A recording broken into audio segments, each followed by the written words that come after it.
just before we start the show, I want to take an opportunity to invite you to join me for the Podfluence Weekly newsletter, which is available both on LinkedIn and through the official newsletter channel. Now, if you are on LinkedIn and it's easier for you to follow there, then please just click on the link in the show notes, which will take you straight to Podfluence on LinkedIn, where you can subscribe for free and get weekly updates on Podfluence articles as well as episodes. If you would like to subscribe to the full newsletter where you'll get additional materials and, as my little incentive to you, my pre-podcast guest checklist for you to use when you're appearing on podcast shows so that you can be fully prepared every single time, then please click the link to the official newsletter in the show notes. Hope to see you there. Let's get on with the show. Welcome to the Speaking of Influence podcast with virtual business speaker, presentation skills and influence coach, John Ball. Remember to like and subscribe. The Speaking of Influence podcast is uploaded and distributed using Buzzsprout. Buzzsprout makes it really easy to get your podcast started and out to a wide audience with lots of tips and useful tools to help you on your way.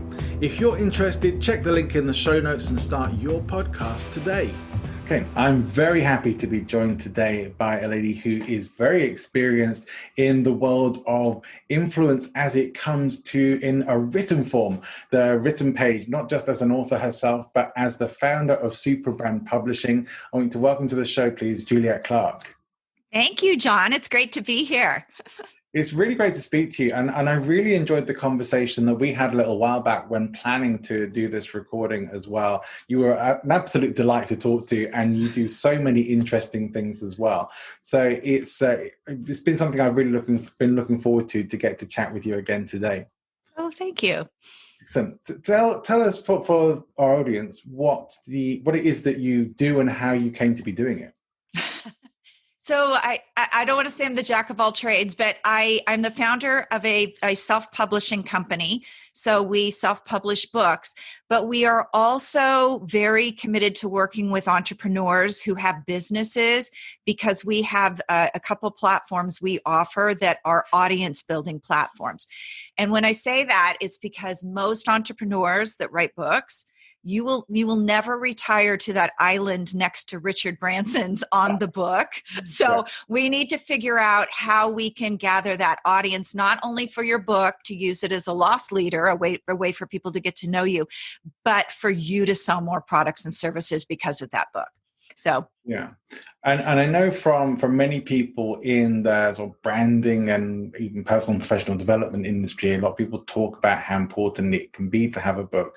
But I know from the professional speaking industry that that can make a huge difference to people, not necessarily in, like you say, in revenue from the book, but in terms of classifying you as an expert because you have a book in that particular area. Is that something you find that a lot of people who come to you are in that kind of position of looking mostly to set themselves up as an expert? yes and no. And I'm going to preface that with not everybody should have a book. No. too, which probably makes me the worst publishing salesperson ever. But what I find in that industry is that, we will go, and this is sort of the genesis of how our business morphed. We have entrepreneurs that are going out to those business rah-rahs. I want to grow my business. I want to build influence. I want more people to see me. And the guru in the room says, oh, you're not being recognized because you don't have a book. Well, it depends on what stage your business is in, because if you're brand new, a book is not the answer for you. You need to gather an audience, validate those products, validate what you do. And then once you have a real system in place that's getting measurable results for people, that's when the book comes around. Because then you're building that audience, you're getting that reputation, and the book becomes what we call icing on the cake. The real star of the show is you, if you're a solopreneur or, most entrepreneurs. You're the star of the show, and it's the expertise that you create and those things you sell around it. So the answer to that is yes, you should have a book. If you're out speaking, yes, a book does help you. but also having those results and those testimonials around what you do are very helpful as well, because remember, that book is just an audience warmer. I'm going to talk about the quiz in a little bit. You and I discussed this, but one of the things we do really well is ferreting out who are those people who will buy your products and services today, who needs nurturing, and who are those people who will never take action, which are most of the people in your speaking room. And so that book is that nurture. That's that $20, get to know me a little bit better. I loved when I saw John for the first time. I loved what he had to say, but I don't really love John yet. So that book is that gap, to fill that gap and find out who you really are. What is it then, do you think, about books that kind of seems to help people feel like they know you more? Because it's not just the information in them. What are the important elements for an author to really get their audience on board with them? Your authenticity and your branding. And I know that can't be overstated because people say that all the time, but I'll take you back to a time before 2016. I was sort of hiding behind a corporate logo. The company was established, but it was like a corporate company. People weren't out seeing me. When I got out and people saw me, I had this stark realization that people weren't hiring my company. They were hiring me. Mm-hmm. And it was a particular kind of person because of my personality. And that's what's really important, is when you hire someone, there has to be a personality that resonates. There has to be something about that person. So if you're not out there being authentic, you're not going to attract the right people. I literally had a coach back in 2016 who tried to make me her. And she was very soft. She was very sweet, very knowledgeable woman. And I actually put a webinar together where I had my hands out with a gift in it. And the webinar was a total flop. I gave the video to one of my friends and he was like, who was that? Like that wasn't you. I work with action takers. I'm very direct, to the point. Getting me to be tactful is probably a really hard exercise, but that's why people hire me, is because I'm a truth teller. I'm going to tell you that what we're about to embark on is a lot of work and it's hard. And if you're not willing to do the work, I'm not your person. And so it was a real wake up call when, my friend said, that wasn't you on that video. And I went back to that coach and I said, we need to do something different because you're trying to make me you. And she kind of guffawed at it. I fired her and I branded myself differently the following week, and my business took off because people got the real me. So that's really an important part of the process, is that you are truly you. Do you find then, other than the high accountability action taking part, that you also end up being a kind of coach to authors who come to work with you as well? We do, but it's probably not in the ways you would think. A lot of times when people bring me a book to publish, there are a lot of unfinished tasks that they had no idea they needed to do. So I'll give you an example. Almost everybody who comes doesn't have their endorsements in place.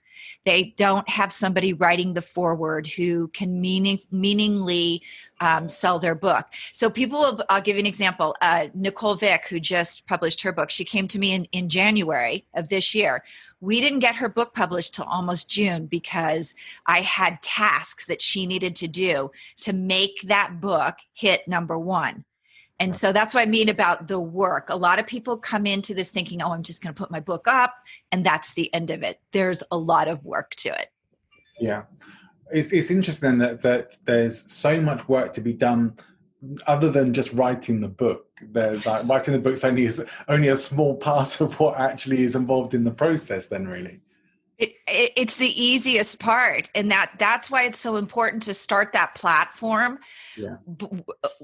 At least a year out before your book is supposed to be published. So one of the things we do with the quiz platform is when we can catch people at the right time, we have them a year and a half out with that quiz, and they're actually validating and beginning to have more conversations and pre-qualifying their prospects. And the more feedback they get, the more chance they have of writing the book that will actually be a bestseller, will actually pique the interest of their readers, because now they've had enough interaction with the readers, and the quiz provides market research that they know exactly where those people are struggling. And when you can write a book that exactly addresses that in their own language, you have a bestseller. You're not guessing anymore. Yeah, that makes a lot of sense, because it's rather than just emptying out your head of all the stuff that you think people want to know, you're actually finding out where there's pain, where there's challenges, and addressing them. And if you can be very clear about that, then people are going to know you're the person I need to come to learn that. So yeah, I get that entirely. Yeah. How do you feel about books as a point of influence in somebody's career? Other than establishing people as an expert, how influential do you still think books are? Because it sometimes seems that less and less people actually take the time to read. That is so true. I just did a Pod to Publish campaign with Tracy Hazard and Tina Dietz, and Tracy Hazard helps people with their podcasts. So the whole point of it was, we can take your podcast, we can pull out some nuggets of a self-help book for people, and then create a book, and then create an audiobook. About 30% of the people who purchase books actually finish them. Some of them never crack the book. So does that make you influential? Probably not. However, audiobooks are the new craze. Most people are time crazy. They don't have time to sit down and read anymore, but they have time to go out and run. They have car time on the way to and from work, or when they're taking the kids someplace. So audiobooks, actually a much higher percentage of people finish them. So, but the quandary there is, you have to have the book before you can have the audiobook. So you have to still go through the process. But that's a great question, because, people have ADHD or shiny object syndrome going on. So a lot of times they won't even finish a book. Here's a great example back here. I bought a new book last week, Traffic Secrets. Haven't cracked it. It's just sitting back there on my Kindle. I think most people who buy books probably have a stack of unread books somewhere, if not a whole shelf full of them. But I know for me, my Kindle has a number of titles on it that haven't even been cracked open yet. But my Audible account, my audiobooks, has very few, other than that I went a bit crazy in a recent sale that they had. So I've got about 10 books queued up from that. But nearly everything on my Audible library has been fully read or listened to. Because I find it that much easier. But then I do find with certain books and bits of information, if it's really good stuff, I have to have it as a book as well. I can't just have it as an audio. I need to be able to reference it, to make notes and highlight bits and stuff like that. All the things that I really like to do with great information. Yeah, that's the same way I am. I will go listen to it on Audible, and if I think it's a good resource, especially for my clients, if they're having a problem, I can say, hey, go buy this book. I think it'll give you a great understanding. I do that.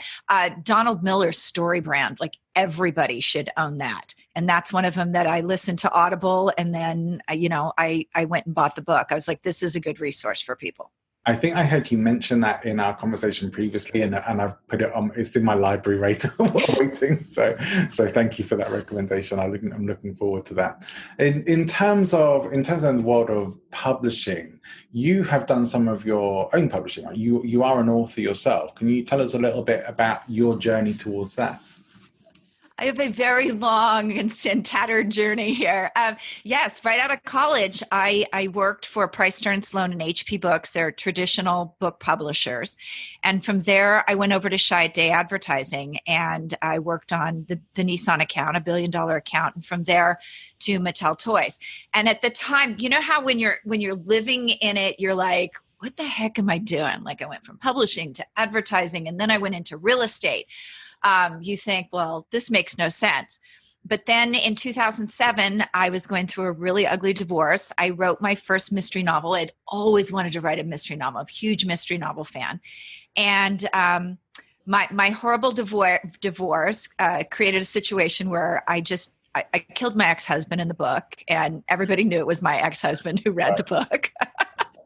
And I mainly did it because, I'm blonde. So felony orange, really, really, really not my color. So I like to say if felons were royal blue, that might have turned out a little bit differently because royal blue is my color. So what happened with that is I decided after I wrote the book that I was going to publish it with a self-publisher because I knew the inner workings of traditional. I didn't want to wait. And so I was like, oh yeah, I can rock this. What happened was I delved into a self-publisher and I realized about a month in that these people weren't doing anything that served me as an author. Everything was about how could they get more money out of me and what could they sell me. And I'll give you a great example. They wanted to sell me, and I think back then it was about $2,000, the ability for them to send out an email to their over million email list to, quote, promote my book. And coming from, the marketing world, I was like, wait, if you send that email out about my book, that isn't 1 million mystery enthusiasts. It's 1 million people who would like at some point to publish a book. So what I'm really doing here is I'm paying you to promote yourself. And I thought, oh, that really sucks. Like that was awful. So what I did with my second book, Gypsy, is I started my own company. So I think there was about a year between publishing. I learned everything I could about how to self-publish, what to self-publish, and I published my first book on my own. And then I started the platform building piece there as well, because my first book didn't do very well. I think I had 113, and probably my grandmother bought most of those copies. But then with my second book, I started actually platform building. And by my third book, I sold over 25,000 copies of some relatively bad mystery novels. And when I say bad, I mean they were bad. I don't even know why people were buying them. But what happened around 2013, 2014 is my friends started bringing me their books. They're like, I want to know how you did that and sold that many copies. And they were all entrepreneurs. They had all been to the same event in our town when I lived in Southern California. And they wanted to publish, but they had like crazy opt-ins. They had things that they'd been told to do that was marketing, but they didn't understand conversion. So I was publishing their books, but we also needed to build that audience. And that's where the quiz platform came in.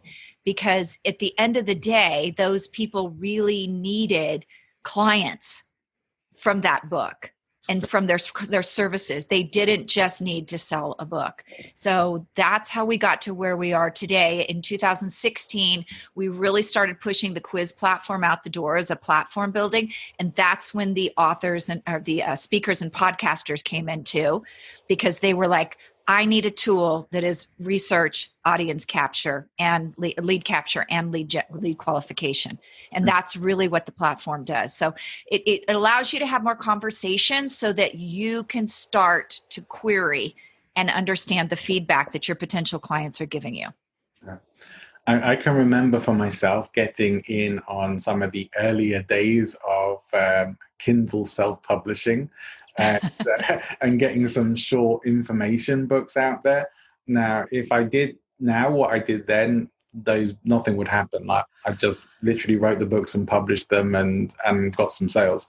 And I think I was pretty lucky. But I think that's mainly because the library wasn't swamped, if you like, and now it is. And people are also a lot wiser and a lot more discerning, I think, about what they buy as well. I guess because there's so much out there. So it really does take some strategizing and knowing what you're doing to be able to get results. But is self-publishing right for everybody, or do you think there are situations still where it's good to go with a publisher? Oh, I think there are absolutely. I will tell you, I don't know, I think I held this up for you earlier. I just published my own book, my 7th book, and it went up to number 1 on Amazon. But I struggled with, do I want to self-publish? Because I'd self-published my own books, but this was my first nonfiction. Or do I want to go traditional? And I have a friend who shops traditional books, and she kept saying to me, I can get that book in. I have a publisher that will love that book.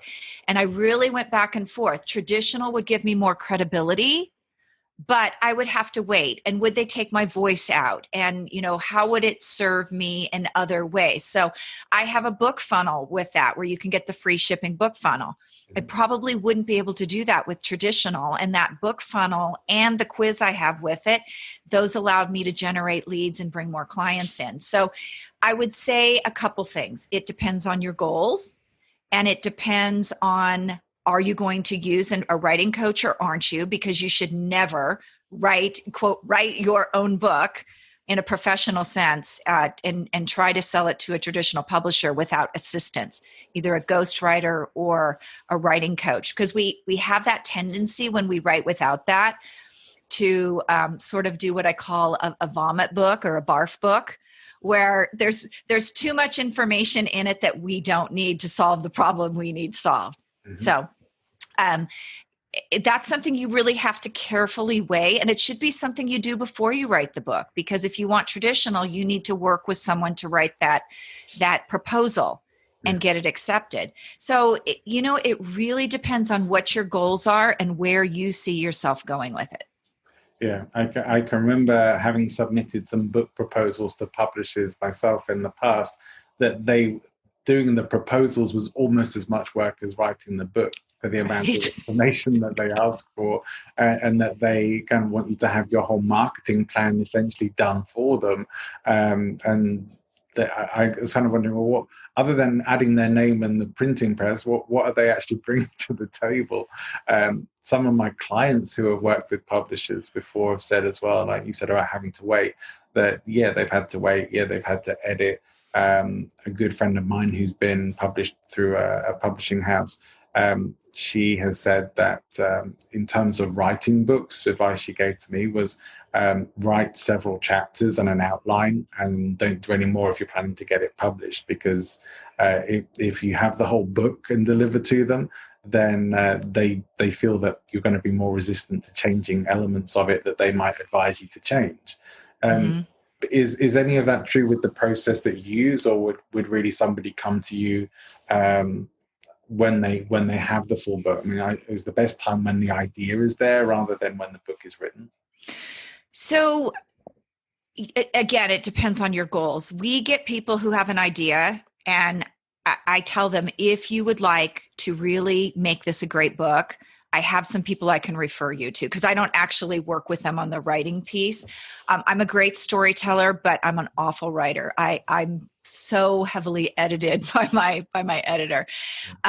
So that really depends. If it's a really serious book that you would like to get up to a bestseller list, not just Amazon, but if you can build that audience where you can get to a USA Today or a Wall Street Journal, then you need to work with a writing coach on it who can really go through and cut that out.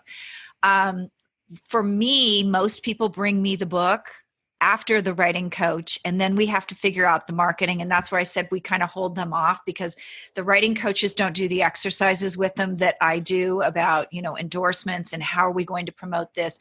And are we going to put a free shipping funnel with it? Are we going to, use the quiz inside the book to capture? Because you have to remember, much like podcasts that we're doing right here, Amazon owns your stats for a book, or BookScan owns your stats. People are reading, but you don't know who's reading. And the point of that book is lead generation. It's the same thing with the podcast. I can look on iTunes, and you can look on iTunes, because you're going to be on my podcast next. I can see how many downloads I got, but I don't really know who's listening. Yeah. So, how are we going to use that book as a lead capture? One of our clients, Merrill Chandler, we got his book over a year ago, and we still haven't published it because he sold over 2,000 copies with his book funnel, his free shipping book funnel. So he's been saying, hold off doing that because I'm making more money over here because I'm bringing clients in from it. So now I'm not so concerned about it being on Amazon. So again, it really depends on what your goals are with the book. Yeah, I know for myself, I'm actually have booked a week off from client work next week to work on finishing a book that I've started about presentation skills, and this is a very timely chat for me, really, in terms of being about to do that. But I find that my intention for what I'm doing is that it's going to be more of more of a calling card, more of a something that I can give to clients that says, hey, I know what I'm talking about, or book me for a speaking gig kind of thing. And I think I'm pretty certainly going to go down the self-publishing route with this, but I do have other book ideas that I think, yeah, they may be a bit more business focused and perhaps could do with approaching some publishing houses about that. But yeah, next week is going to be me on a terrace by the sea, working on getting my book finished. And I'm feeling bad for you right now, on a terrace by the sea. So, but imagine this: you've got that book together, and you're doing it as a calling card. So what if you had a quiz inside that book where people could assess their skills? You're about to teach them some serious success skills. Now you've just created lead capture off the book. You've put those people into your list. Maybe some of them you've actually talked to because of the way that the quiz is constructed into that high, medium, and low commitment. And then your book comes out. It's pushed to the #1 on Amazon. And then most authors, once they get to #1 on Amazon, they've done this big push, and then nobody ever buys their book again.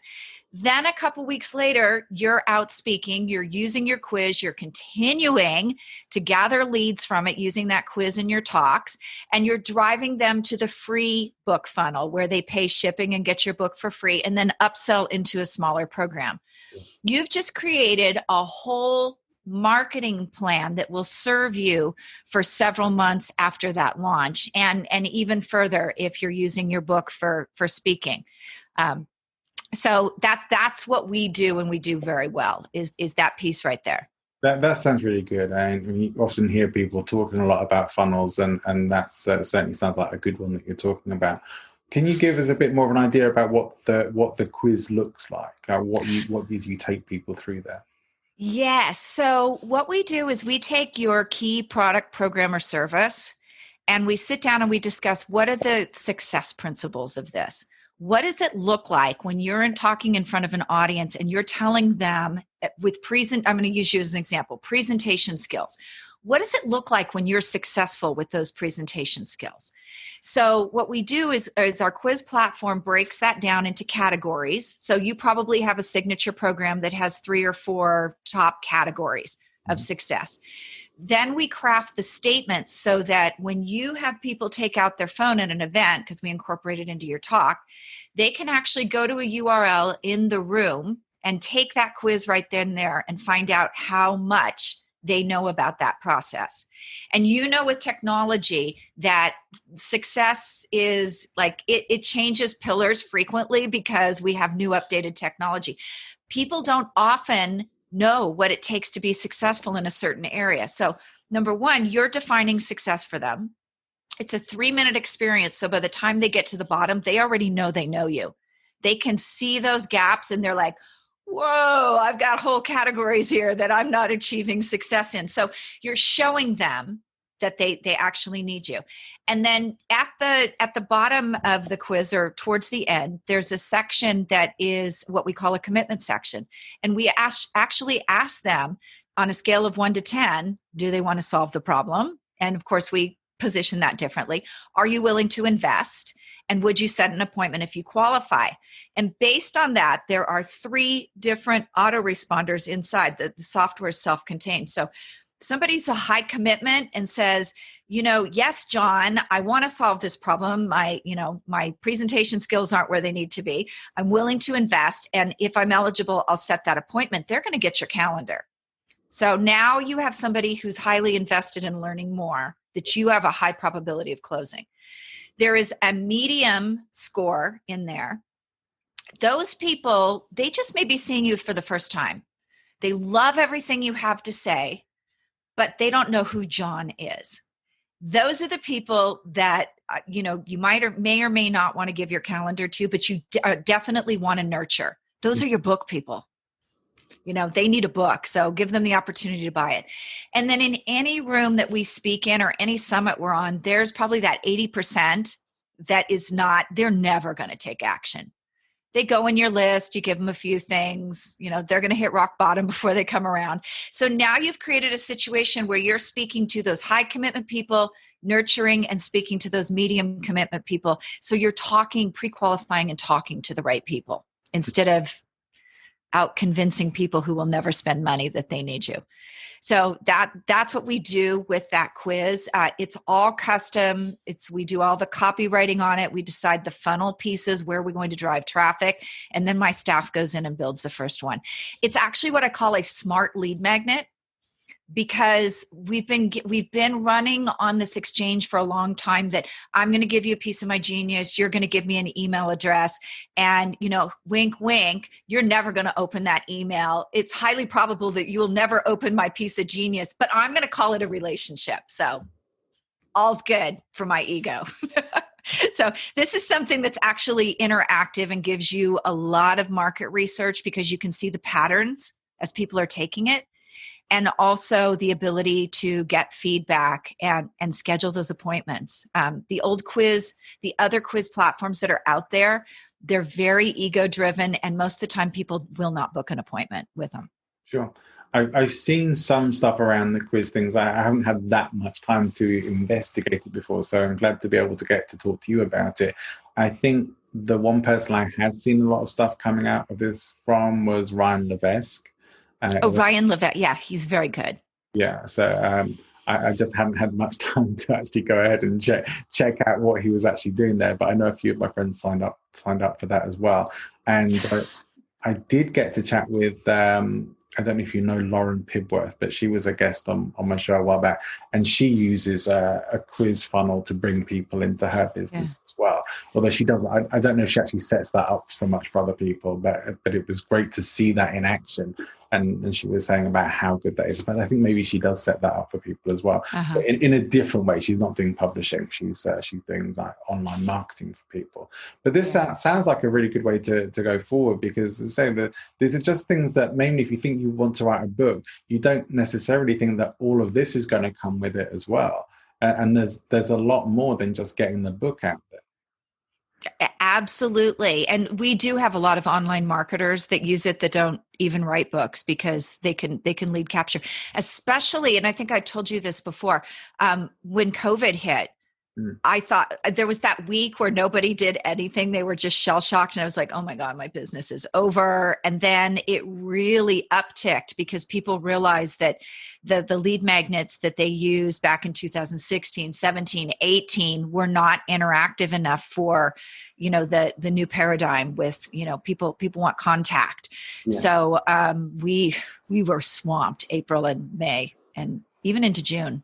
It's interesting to hear that, because a lot of marketers are talking about how people are, or marketing strategies aren't working, and people want the relationships, as you say, they want the contact, they want to feel some connection there, and that you've actually seen that happening, and that's been a reality for you in your business and with the people that you work with as well. So it is interesting to hear that actually from a real life example, rather than just the philosophizing about what we think is going on in marketing.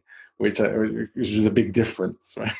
Yeah, it really is. And it's interesting. One of Jen Kochen, who's an imposter syndrome coach, just wrote me a testimonial over on LinkedIn. She'd been doing summits for a while and nothing was working. She got on one the first time with the quiz, and she 4 times the business that she had ever done before, because she actually had them take the quiz, and she showed them that they were suffering from imposter syndrome.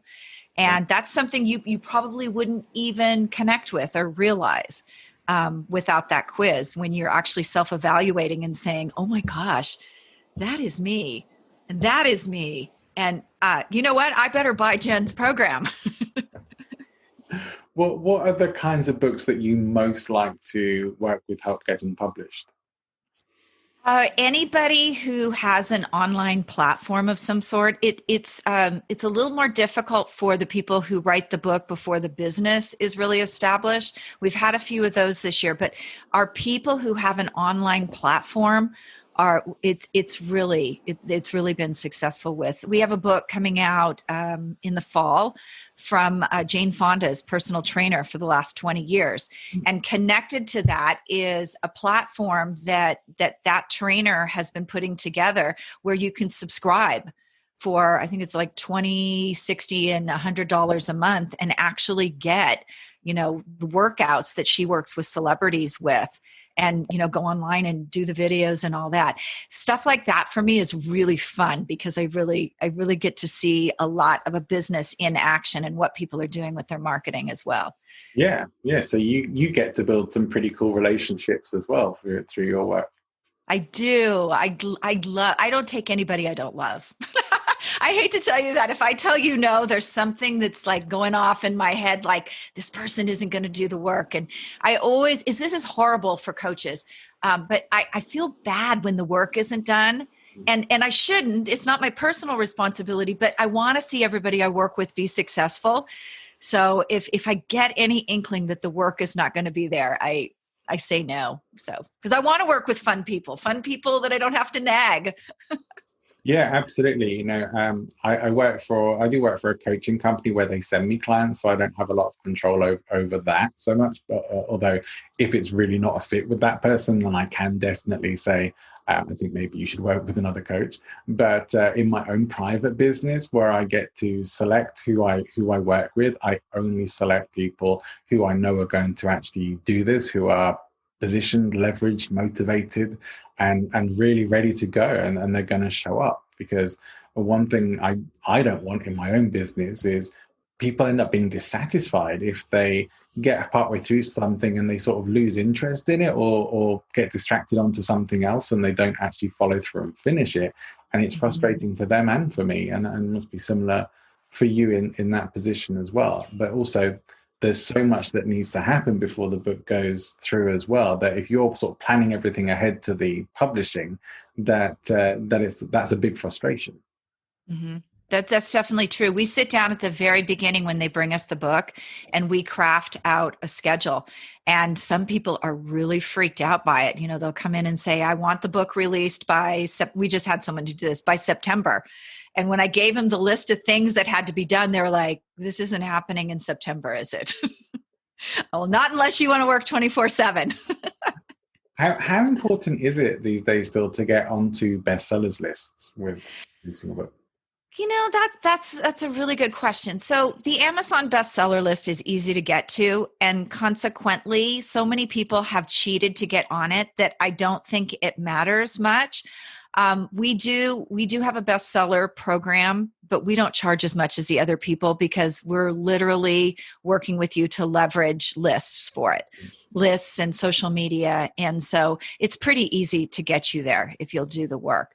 If you want to get to a big bestseller list, a USA Today, a Wall Street Journal, you're going to have to sell a lot of books. And for self-published books, it's not likely that you're going to get a New York Times bestseller. It's just, there's too many books. There are too many big people. If you notice, there's usually a celebrity book at the top of the list because they have great PR firms. I do have a friend who self-published her way into the USA Today bestseller list, and she shared with me that she has a great list. She had to sell in excess of 7,500 books in 1 week. Wow. But she has been working at this since she started the same time I did, 2007. And she has a way of cultivating her list. She doesn't leverage other people's lists, where literally if you don't open an email in 30 days, you're gone, because she wants a clean list of people who will open and go buy that book.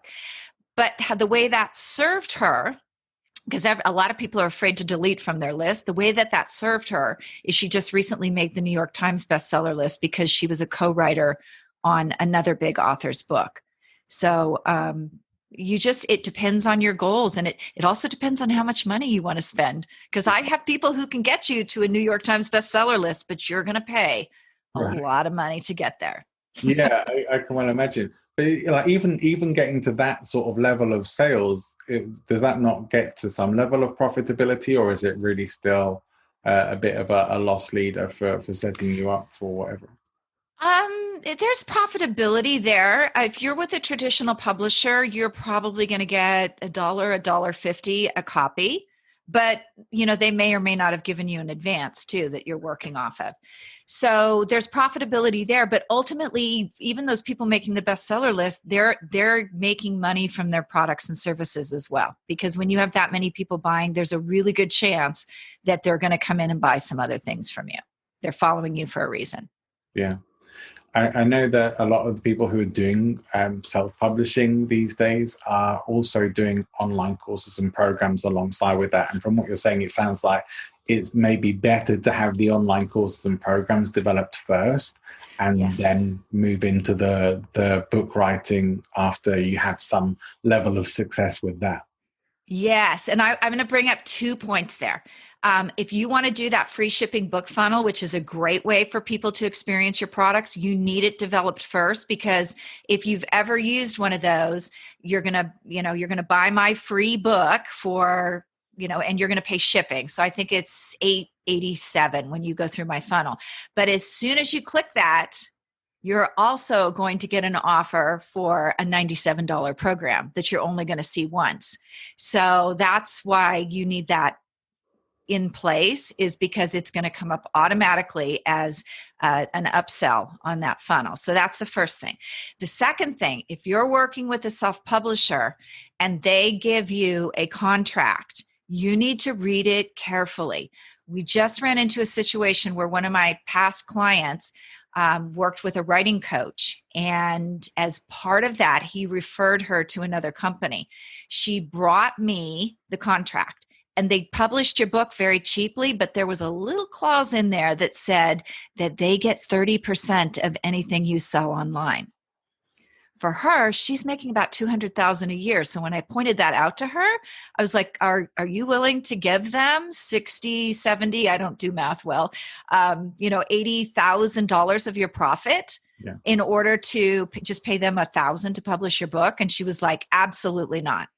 So really, really read that contract well, because you may be giving away the farm to someone when you could go out and pay, anywhere from $5,000 to $10,000. It's out of your pocket, but that person who you paid that to doesn't take anything else of your profits. So be careful when you read your contract. There seem to be a lot of different ways to self-publishing these days, and some of them are just like electronic publishing, some of them just audiobook publishing, some of them are a blend of physical books as well, and different levels of help in actually getting to a finished product. So do you have different options for people there, or is it that there's one method that you prefer to work with people on? I do have different methods. The publishing package is not just you pay me, I design, or my staff designs, and we publish and you're on your way. You get a lot of personal help. I've got mentioned Jane Fonda's personal trainer. We meet every week, and we're going to be meeting every week from June up until November when that book releases, because we've got a lot of things to do in between.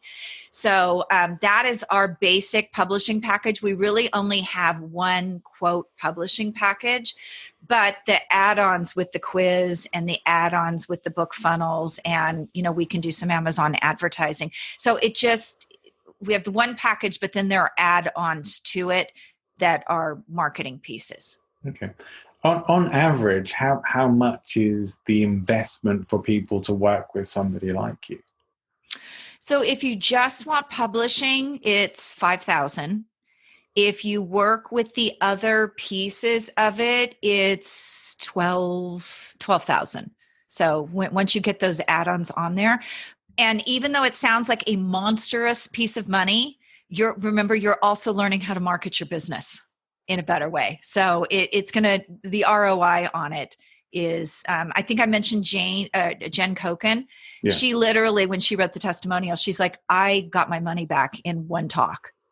So it just depends on what you want. That's why I say it's an investment, because it is to work with something like that.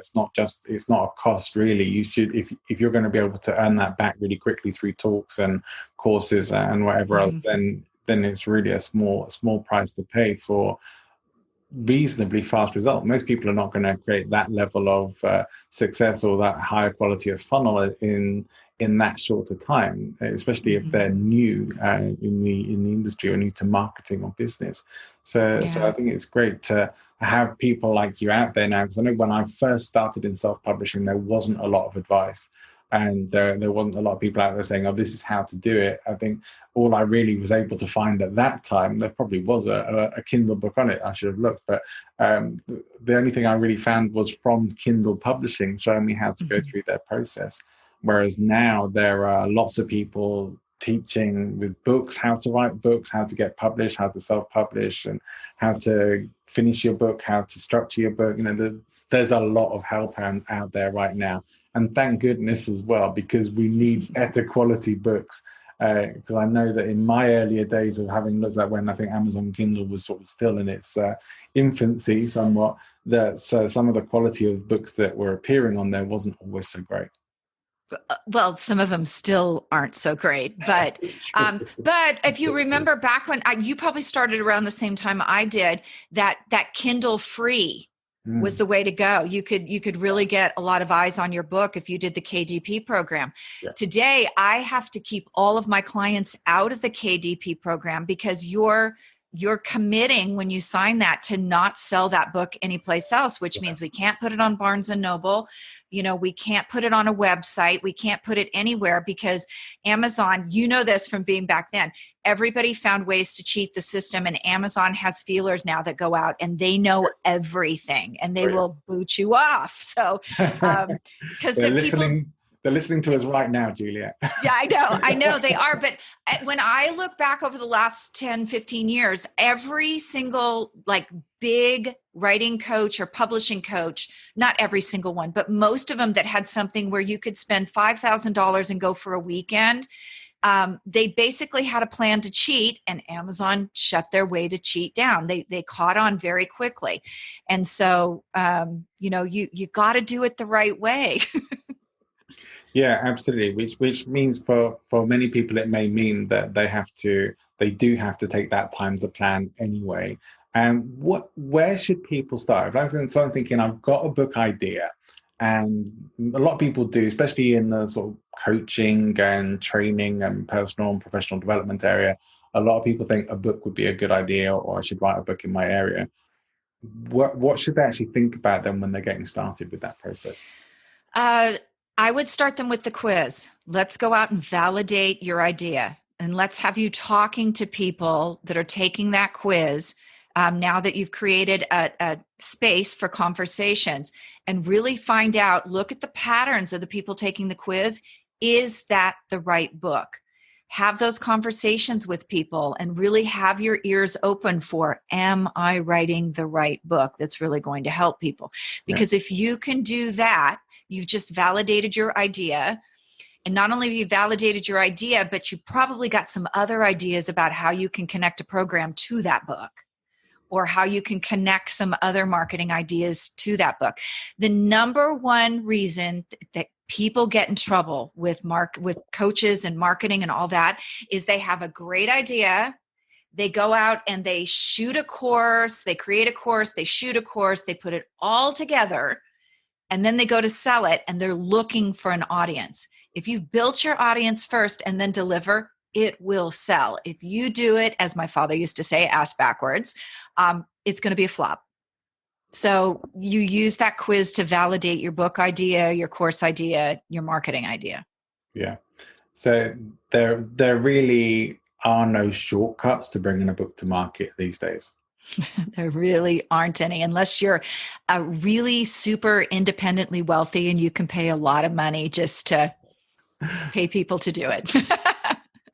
Yeah, absolutely. So everyone's saying, so I know half the battle seems to be getting the book written, and so this might be blowing a few people's minds that there's so much more to it than that. But it's what you need to know, and yet I still think it's worth it. I still think it's worth it to go through this process and to get to that position, especially if you're looking to establish yourself with a high level of credibility in the world.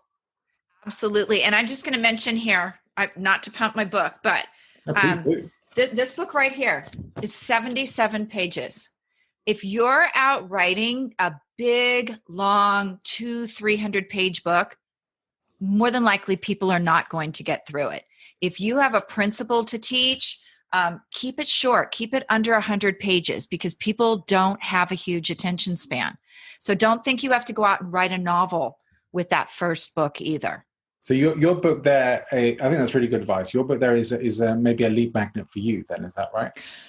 It's not really a lead magnet for me. This is actually, it's called Pitch Slapped because I got tired of everybody. You go into a room, people don't say, "Hey, John, how you doing? God, that's a great coffee shop behind you. What do you do? What's going on with you? What do you like?" They never have a conversation. They just go right into the pitch and they have no idea if you're their ideal audience. They have and it's just obnoxious. And that's what we use the quiz platform for. So I talk a lot about how to build a pretty good quiz in there. So do I use it as a lead magnet? No, but I use it as the loss leader. So I have the free shipping book funnel. So that, and I have a quiz in there. I have a pitch slap quiz. So I can find out who those readers are and make them, so it is a little bit of lead magnet in that sense, but also get them into that free book, that free shipping funnel, so I can upsell them into a boot camp. Do you think people still are better off getting a physical copy of a book than a digital download? I like that. I like to hold something in my hand, and I don't like to waste printer paper because I'm not one of those who can read like the whole book online. So yes, I think so. Or that audio. I'm such a Audible. I should own part of your company. I spend so much money every month because I probably go through 8 or 9 books a month. Yeah. I'm similar. I get through at least 2 audiobooks a week, and it's I'm completely addicted to them. I think I downloaded Blinkist as well, which has all the book summaries. But I don't have time to listen to all my audiobooks, listen to the podcasts that I like, and to listen to Blinkist as well. So I've had to cut back, but I love my Audible books. Okay, so I have to ask a personal question. Yeah. What speed do you listen to it on? Generally at double speed. Yeah, so am I. And it's so funny because when I talk to people in person now, I'm like, oh my God, just give birth. You talk so slow. But that only for nonfiction. But I've been listening to The Testaments by Margaret Atwood, which is beautiful, especially because Anne Dowd is on it, and I love her. And so I realized that I was listening to it on double speed. I'll put it back up on speed. But like I say, so it was so slow. And I was having trouble with it. Just relax, breathe into it, let it be slow, let it be a story. This is the pace that they're delivering it at. The actors want to do it at that speed. Okay, let's be okay with that. But for fiction, I mean, if the speaker, the narrator is really slow, then it might be 2.5 or 3 times. But at least double for nonfiction. It's so funny because if I put it, I usually use it when I'm hiking or running. And if I'm running and it's on 1 speed, like just regular, I'm just like, it's not even invigorating. It's just like, oh my gosh, you're bringing me down, dude. It's amazing how you can tune yourself into listening much higher. I mean, I did an experiment a while back just to try and get myself up to 3 times more regularly. I just sometimes found that, especially if the narrator was quite fast anyway, that I was just missing words. But at that speed, some of the words aren't very clear. But quite often I can listen on 3 times the speed. It's less enjoyable. It's less enjoyable because it feels like, you're really having to stay tuned into it. Whereas on double speed, I can still sort of keep a track of what I'm doing whilst I'm out walking and not have to be too focused still, but still able to listen well. Mm-hmm. So I think that's the sweet spot. But isn't it amazing how much information you take in doing that? Oh, yeah. Because between that and podcasts, it's so funny because I started watching a little more TV lately, and I was thinking about it. Is it COVID, or is it just because I'm exhausted from all the information I'm taking in during the day? Yeah, I don't watch much TV. Maybe I like to watch one program of something online in the evening before I sort of stop and read for a bit or something. But so I miss a lot of what goes on with like network channels and stuff. But I'm not sad about it. I feel my life is better off for it. I like to have. I like to get more sort of independently sourced media wherever possible, and I love learning. I think I'd rather put my energy into learning than to getting all the latest about exactly what's happening with everything everywhere. that if I'm learning good information, that's more valuable to me, and that I can still choose where I want to put focus on life. I haven't got someone else telling me where I should be putting my focus in life. So I think Yeah, that's really valuable to me. that's very true. I don't know. I think you're probably about my age. Did your grandma watch soaps when you were a kid? um, my family are from an area in the UK called Merseyside, which is across the Mersey from Liverpool, and it was compulsory viewing to watch Coronation Street, if you've ever heard of that. What is Which is that? I think it's possibly one of the, if not the longest running soap opera, certainly in the UK. And it's really just life around a northern street in I think it's supposed to be like Manchester sort of area, and it's been running for years. Just the daily lives of these folks who are, you know, as normal people do, regularly coming into contact with terrorists and kidnappers and whatever else. Wow. So, I don't watch it myself. I don't think I've ever actually willingly sat through an episode of it. I'm not a soap opera kind of person, but that's still a very popular soap opera in the UK. Wow. See, like my grandma used to watch the stories, the soaps when I was little, and that's what news feels like to me today. It's no longer like news, it's like a soap opera with the terrorists and the kidnappers, just like yours. The only ones I ever enjoyed was the original Dallas and Dynasty. I used to love those back in the day, but you watch them now and it's like, at the time it was fun. But they were kind of campy and funny, and that was enjoyable. But now I find it all, I haven't got time for the drama. Right, exactly. There's no more Who Shot JR. That kept us going for a long time, right? back in the shower scene that never happened. Yeah, they don't write stories like that anymore, thank goodness. But but yeah, there is some amazing stuff around, and I think again this is actually ties in a bit to some what we're talking about, that the quality of stuff that's out there. People do still distinguish between what is quality viewing and what isn't. Like what is like high value viewing, what's the stuff that you should, if you're going to watch stuff, that you should absolutely check out and watch, just as much as they do with information and books. It's not always the case that the best sellers are the best stuff, but people do get a sense of what has the greatest value, or what's at least catching everyone's attention at the moment. Okay, so how do you explain the Tiger King? Is there an explanation for that? Well, I'll tell you, if we can, for people who are listening, this won't make a lot of sense, but if for people who are watching, I can change my virtual background momentarily. Oh no, do you have like a Tiger King? Ah! Do you know, I accidentally went on the first episode. I was like, what is this? I didn't really, think. And like after the first one, I was like, oh my God, this is like a bad car wreck. I can't look away. So I don't know how you explain that. I don't know, but it was weirdly compulsive viewing. You're like, do people really live like this? Is this real? Are they just acting for the cameras? And it kind of seems that it was. And it was like you said, it was like a bad car crash that you just can't look away from. But kind of thoroughly enjoyable as well. It was. And who even knew that the mullet, like I thought that went away in the 80s. I'm just surprised that Joe wasn't more successful in his bid for president, but there you go. Okay, so does your show always devolve into this sort of nonsense? No, but I'm not sad about it, I think that's it's nice to be able to talk about a variety of different things as well, but it's a lot of fun, and that's an important part as well. I believe it's essential to have fun with what you're doing as well, and I think you do with your work, right? You say you only work with people you love, and so we all want to hopefully do the stuff that we love and we can have fun with, and I think we can all bear to be a bit more playful in what we do in our lives and to be a bit less serious.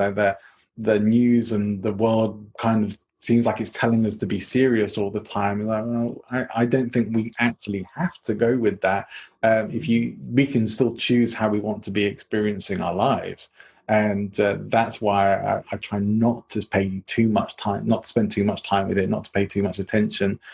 I know I get as much information as I need. I try to stay as independent and informed on that as I do. But most of the stuff that's on the news, I realize I don't need to know. Mm-hmm. It doesn't Yeah. apply to me. It doesn't actually inform me particularly. Doesn't always affect my life. But the major stuff, yeah, sure. I'm not ignoring what's going on in the world, but also not buying into that I need to be afraid of it, or that I need to be in fear all the time, or sad or miserable, or feeling bad. I'm still in control of how I get to feel in my life and how I get to experience my life. That is so true. I'm very sarcastic. I roll my eyes at the offended, because I'm like, if you're spending all that time offended, you're not really living. You're not really living and being joyful. Right.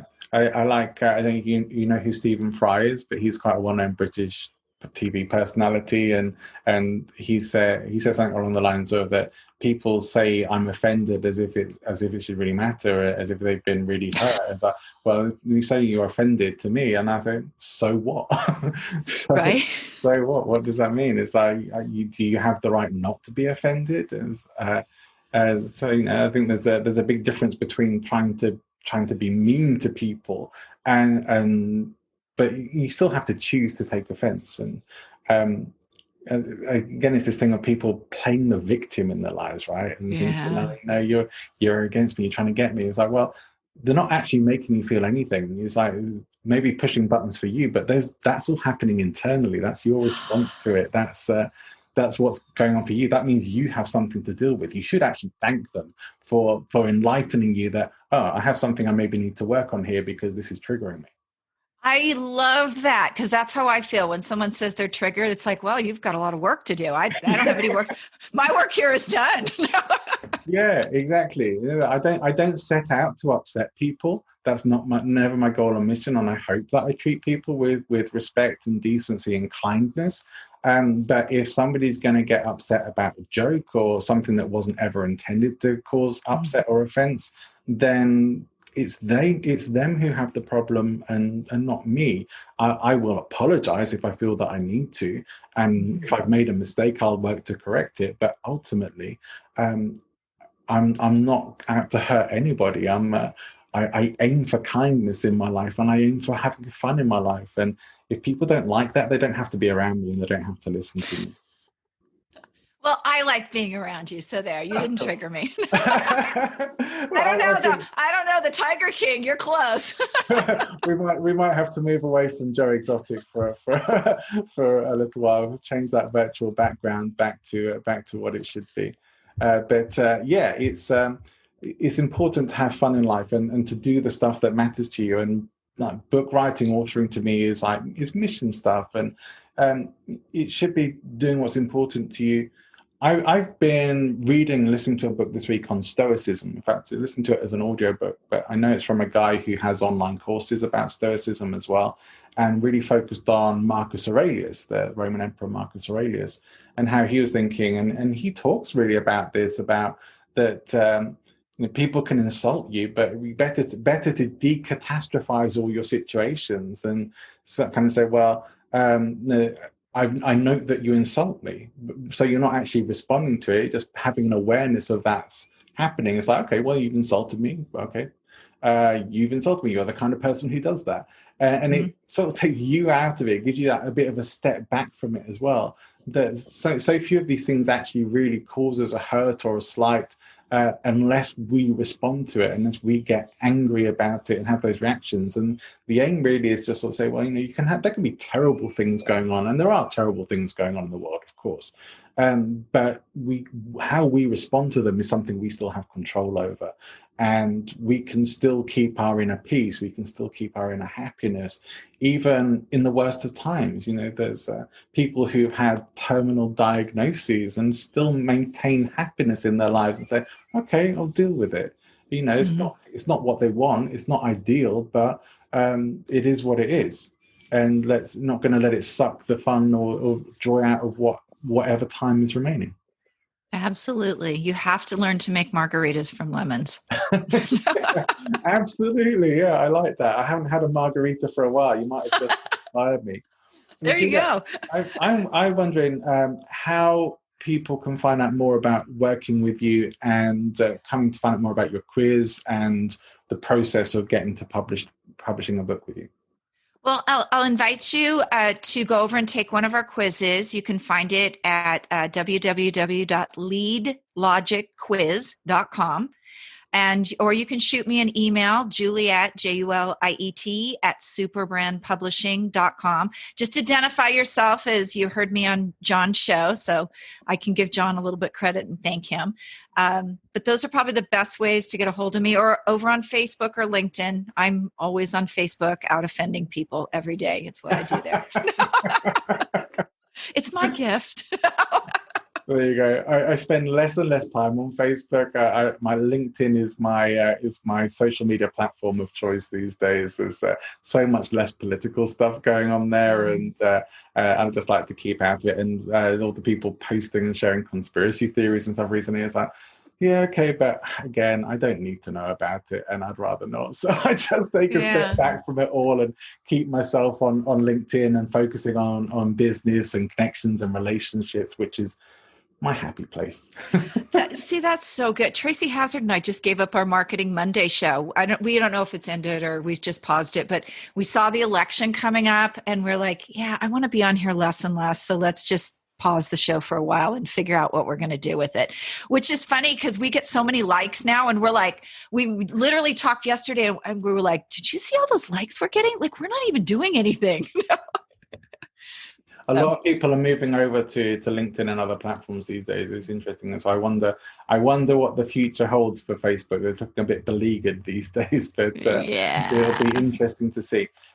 Juliet, it's been a real joy to chat to you. I'm really thrilled that we diverged and digressed onto some other things, because it's fun to actually just have a conversation and not just all be about, we're just talking about books and stuff. We talk about a few other things that people know about. This stuff has all been going on lately, and taking us to some really nice places as well, to be able to talk about a bit of philosophy, a bit of looking after your internal self and not needing to get offended by everything or to be unhappy or miserable in the world. I really enjoyed that, and I will definitely be checking out the quiz funnel and chatting to you more about that, I'm sure. And I hope that people who are watching or listening are also going to do the same. If you think you've got a book in you that you want to take to publishing, then do check out more information from Juliet. I think you're going to appreciate it. You'll be glad you did, but be ready for the work. Yes, be ready. Thank you for having me on. And Netflix, if you're listening, if your sales spike because of us and Tiger King, we're right here. We're waiting for our royalty checks. I don't think they're going to be too forthcoming with that, but I'm ready for it as well. I'm more than happy. Or if Netflix want to offer a show, then we're ready. We're ready. Okay, cool. Juliet, thank you so much. Thank you. Thanks for tuning in. I hope you've enjoyed the show. If you did and you're listening on your favorite podcast provider, please subscribe to the show and check out past episodes as well, with lots of great guests covering a lot of great topics.